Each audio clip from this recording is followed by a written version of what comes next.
Hey, how's it going, everybody? This is JR and welcome back to the Hustler's Apprentice channel. If you are interested in credit repair, building your credit, real estate, jobs, gigs, things like that, I invite you to subscribe to my channel. Hit that bell. That way you receive all the notifications for all the upcoming videos on my channel. So with that being said, today I'm going to be talking about overseas contracting.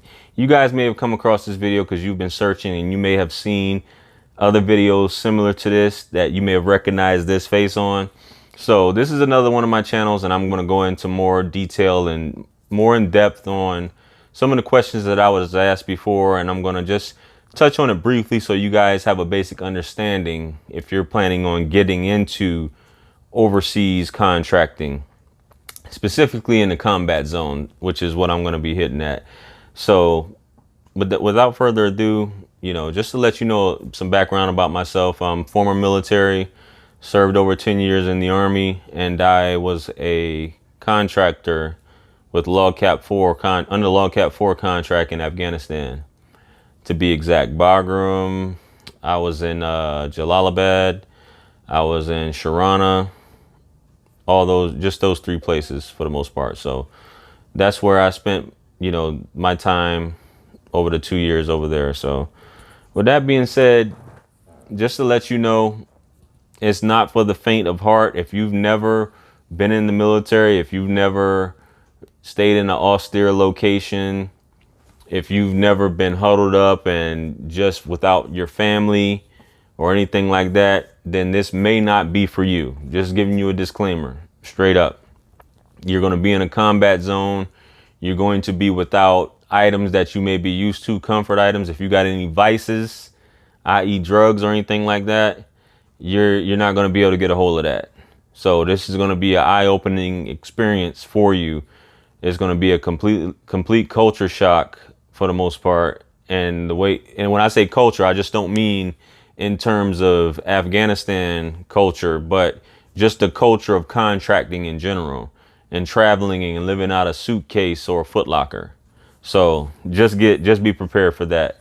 So with that being said, I'm going to just jump into a few topics that, just to give you an outline of the way things happen and what you can expect when you get over there. Like I said, I'm going to be specifically talking more so about Afghanistan. So the first thing, if you're looking at doing this, you need to be in have somewhat decent health. Your health, you're going to have to do a physical when you're doing your application. Should you get accepted or should you get extended an offer, you're going to have to go through a physical. So if you have any serious issues, you may not be able to pass the physical. There have been many people who haven't been able to pass the physical. There have been people who've gone on their R&R or had to take their annual physical while they're over there, and they can't pass their physical and they have to go back and get that taken care of. So just keep that in mind. You might want to start looking into that, or you may not find out till you go through the physical portion. So that's one thing. Go ahead and start getting your passport. You're going to need a passport. So if you have child support or any other things that are going to stop you from going, you might want to go ahead and clear that up, because you're going to need a passport. I believe it's either with 2 years. It's either 2 years or 6 months left on it or something like that. But I know if you're going to be there for a year contract, they want to have at least 2 years, I think, left on there, if I'm not mistaken. Don't quote me on that. Criminal record, a lot of people want to know about that. I've gotten questions about that in the past. In terms of your criminal record, if you're a felon, if you have certain felonies and they haven't been expunged, certain jobs you may not be able to get, because you may need a basic clearance for some of these things. Some of the positions you apply for, if it's been over 7 years, you don't have to put it on there that you were convicted of a felony and things like that. But there's ways around that as well. It just depends on what position you're applying for. But if you're applying for some position that requires a secret or top secret, then it's probably going to be an issue, because you're going to have to go through that extensive investigation process. But the good thing about contracting is once you get in, for the most part, even if you start at the bottom of the contractor jobs, which is a totally different other video that I'll cover, then you can usually, translate that or go over to other jobs or move over to other jobs within theater while you're over there. So there are different jobs over there you can apply for. Anything that will require a city to run. If you were to just start a new town from scratch, those are most of the jobs they have over there. Anything from basically a fireman to a truck driver, forklift operator, basically a cook, mail, just all types of jobs. Biometrics, they have all types of stuff. Mercenary work, if you will, which people don't like to hear that, but all types of stuff they have over there that you can get into. So don't think that you may not be able to qualify for certain things. Some things, obviously, if you've just been a cook your whole life and you're trying to look at getting into something that requires a degree or a specialized training, then you can forget it. So your resume needs to reflect those things. People want to know, what do I need to put on my resume? Is there a magic resume? Things like that. A lot of times they're gonna check this stuff. So if you tell a bunch of lies about it and you don't have anyone that they can call to verify this info, you may have some issues. So basically, bottom line is you apply for the job, you get selected, you have to do the physical. It's a lot of paperwork. You accept the offer. Once you pass the physical, you move forward to basically wherever your in-processing center is at. That could be a few different locations in the U.S. where you can actually in-process at. In terms of that, I went through Greenville, South Carolina at the floor, because I was on the floor with my contract. I was a subcontractor of floor at the time, so that's where I did my processing. It's usually it could be anywhere from 3 days to a week that you spend there. They put you up in either a hotel or barracks, depending on where you're processing from. You go, just like with any job, you go through life insurance, all these different things, taxes, all these different things that involve covering you over there, that makes you good. Make sure that you're good to go throughout the time that you're in theater for that year. Dental, medical, the way your pay is going to be set up, all those things. So just keep that in mind. You get all that done, they put you on a plane. You're either gonna stop over in Kuwait, somewhere in the Middle East, or commercially in Dubai. If you go to Dubai, you're probably gonna spend the night in Dubai for one night, and then they're gonna fly you over the next day, depending on who you're with. And there's all liaisons you're gonna fly out usually as teams, as a group, when they send you over there.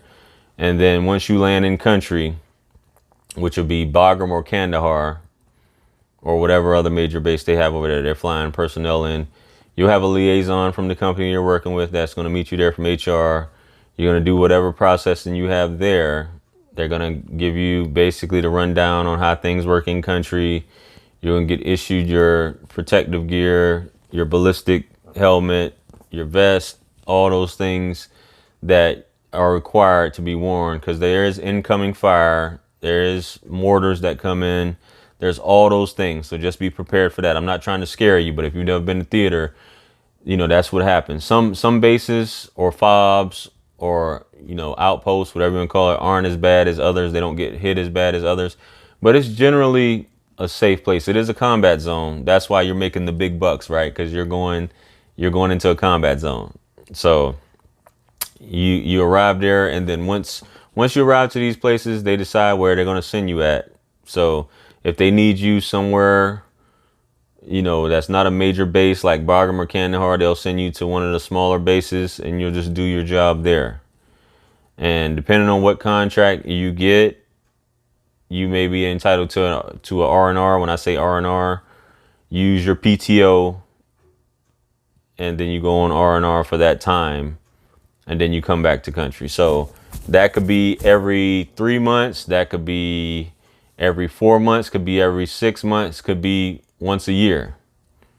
You don't have to go on R&R. You can stay there the entire time and never go on vacation. You will be working for the most part. Most gigs you have over there, you're working 7 days a week, 12 hours a day. You're not going over there to relax. All right. You're going over there to work. You're in a combat zone. So days off, all that stuff. If you want a day off, you're going to take one of your PTO days to take a day off if that's something you want to do. But it doesn't make any sense to spend it in Afghanistan. You know what I mean? So you can get that out of your head in terms of that. In terms of your pay, your HR will tell you that when you'll start getting your pay. It may be 2 weeks, maybe a month before you start getting your pay. It just all depends. You know what I mean? So you working those 84-hour work weeks or whatever it is, and you get paid bi-weekly over there. So just get used to that. Plan everything accordingly so that You've had some people get off the plane and they're like, oh no, I can't do this. And the same day they leave, they quit because they don't know what to expect. I'm not saying this is a horrible place. Many people, you have people staying over there, have been over there 10 plus years doing this. Tax free up to $92,000. Tax free. 92.5, I believe. It might have been raised since I haven't been in a few years, but I'm just giving you guys a rundown. So this is just something you have to be prepared for. When you initially get there, you may be you may be staying in a tent with 50, 100, 150 other people.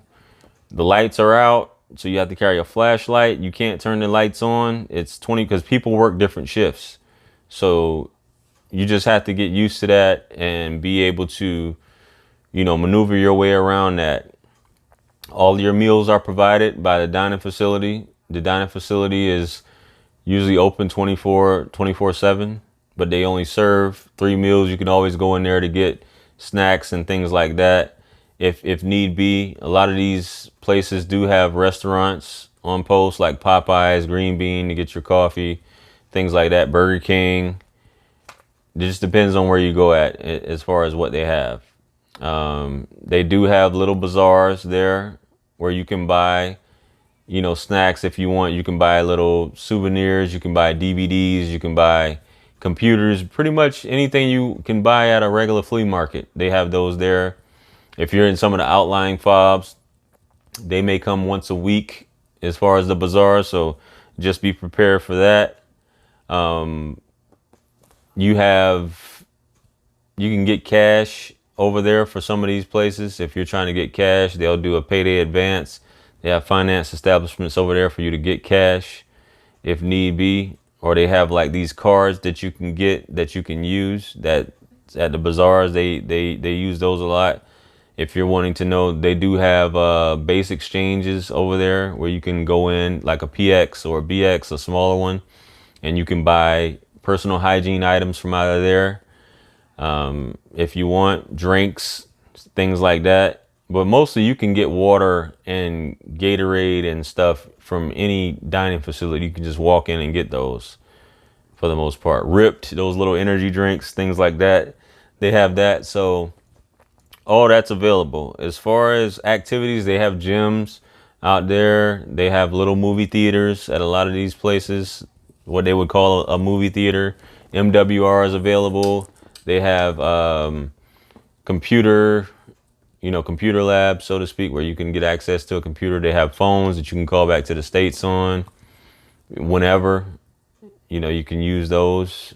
So it's not like you can't call home and things like that.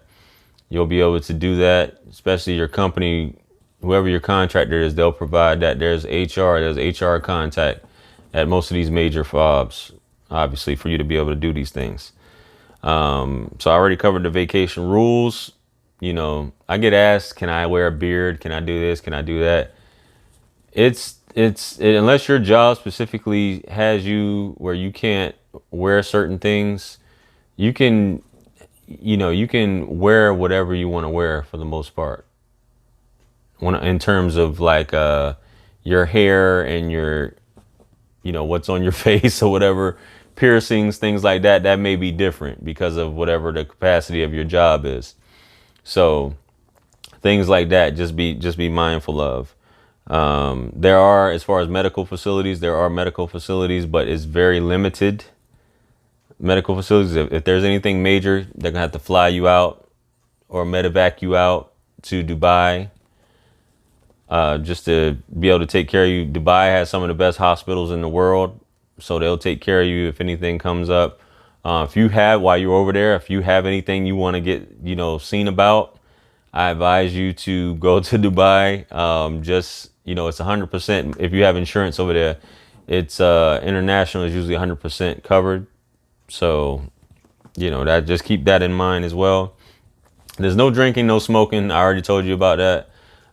It's not just because it's a Muslim country. When I say smoking, you can smoke cigarettes, but there's no alcohol. Definitely no. Basically you're following the same rules for the most part as the military in terms of drugs and things like that. There's no sex over there.